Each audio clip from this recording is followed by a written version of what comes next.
What fan theory do you 100% accept as true?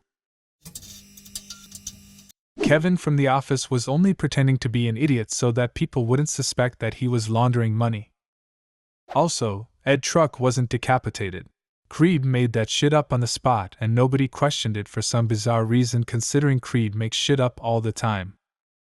Disney made a movie called Frozen, so that will now be the first thing that comes up when you Google Disney Frozen, and not Walt's head in a freezer. Andy's parents are in the middle of a divorce when the first Toy Story is taking place.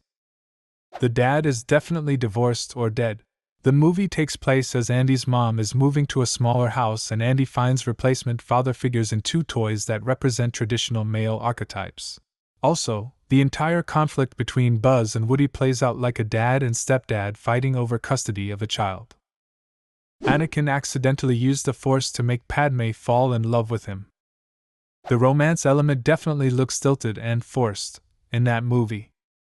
That none of the monsters in Courage, the Cowardly Dog were real, they were just Courage's imagination since he's, a dog.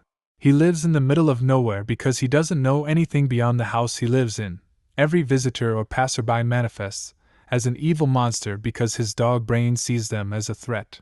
Eustace and Muriel are caricatures of the real people who own Courage. Muriel isn't that sweet and Eustace isn't that mean. And that's why Satan is pictured as a cat. The Dark Knight's Joker was a war veteran. Tell me more, please. In The Dark Knight, the Joker has multiple lines that reference this.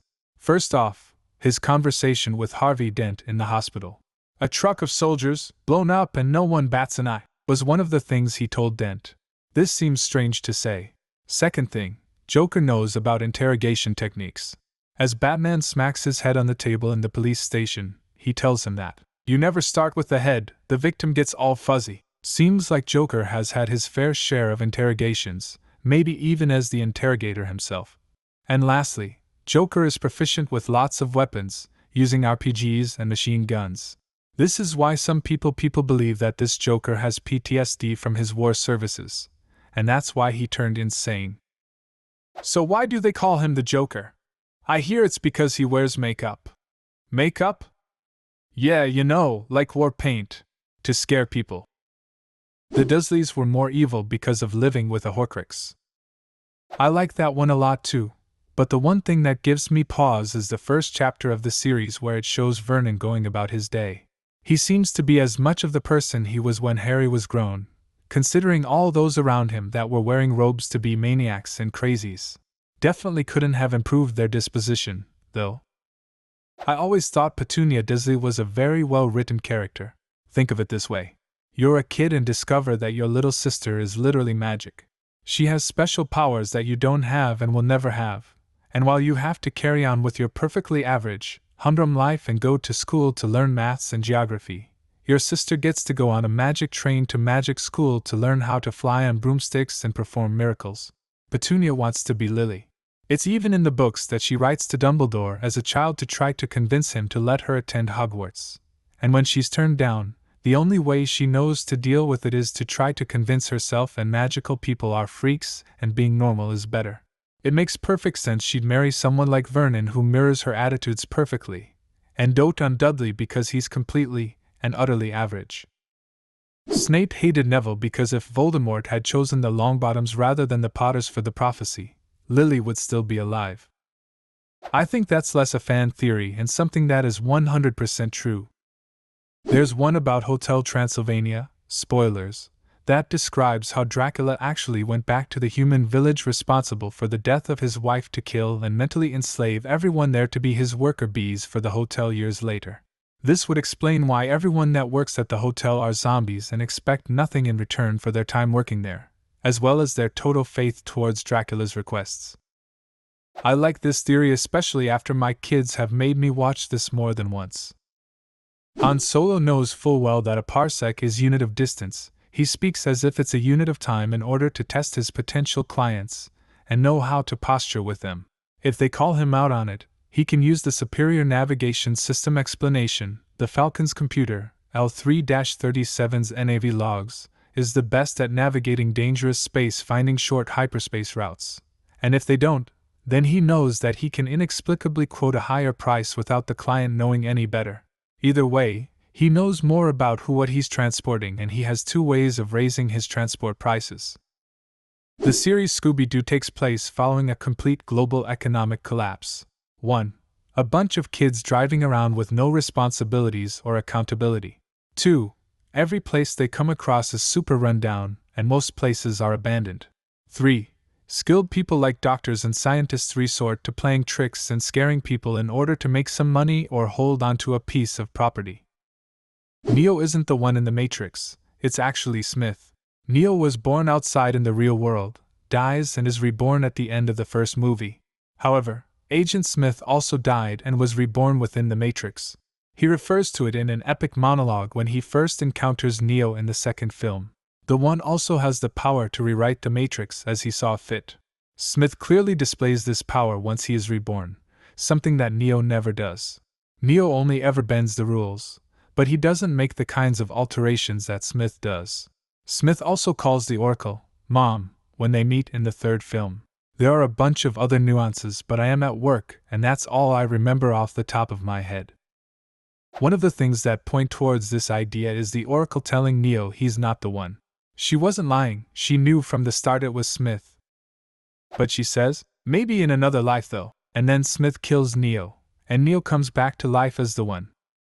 When by and large, a fictional meg-corporation in Wall-E left Earth, most humans were left behind. In Inception, we can identify if things are in real life or in a dream by checking to see if the main guy, was his name Cobb? I honestly don't remember, has a ring or not. In his dreams he was still married, but in real life he wasn't anymore, so he didn't wear one.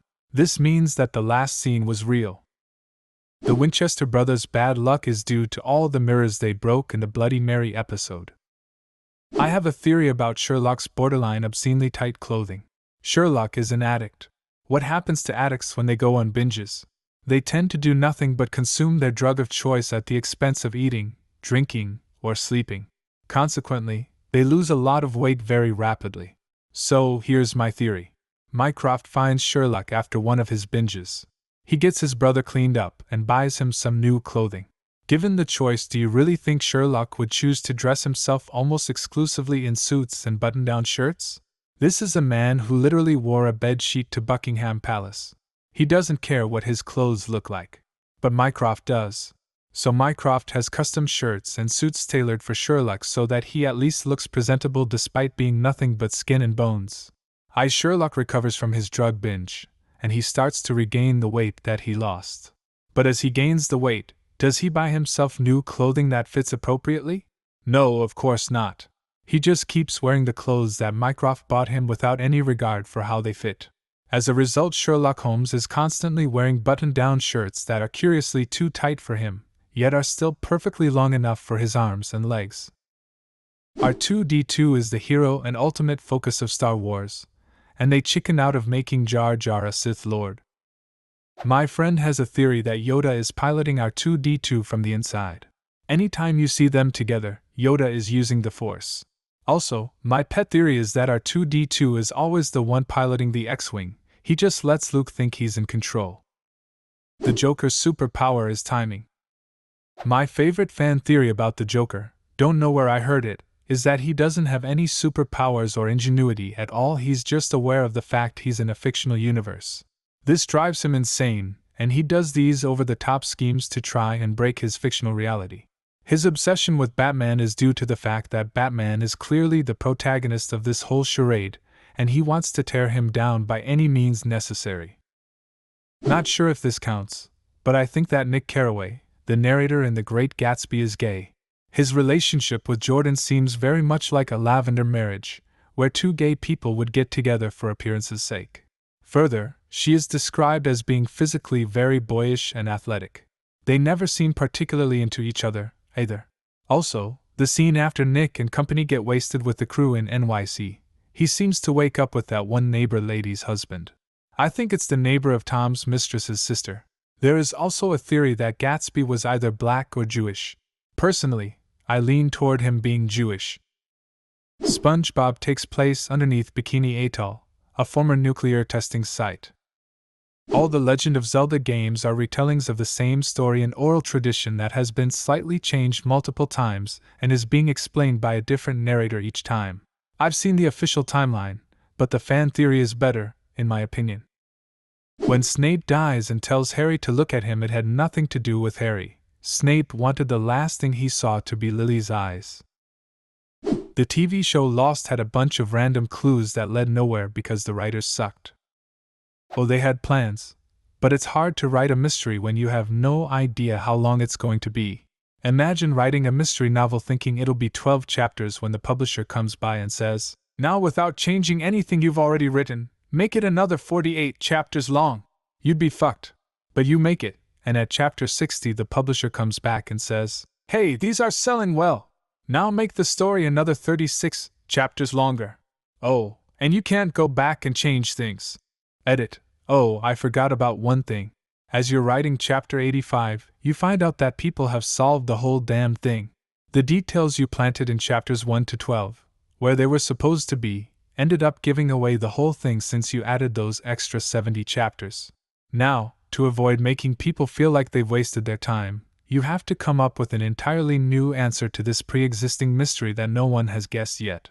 Edit 2, Purgatory. The mystery was purgatory. Fans figured it out pretty early. The writers went, "No! Come on!" because people figured it out, and then went with it anyways. What fan theory do you 100% accept as true? Leave a comment, and subscribe to the channel if you want to see more videos like this one.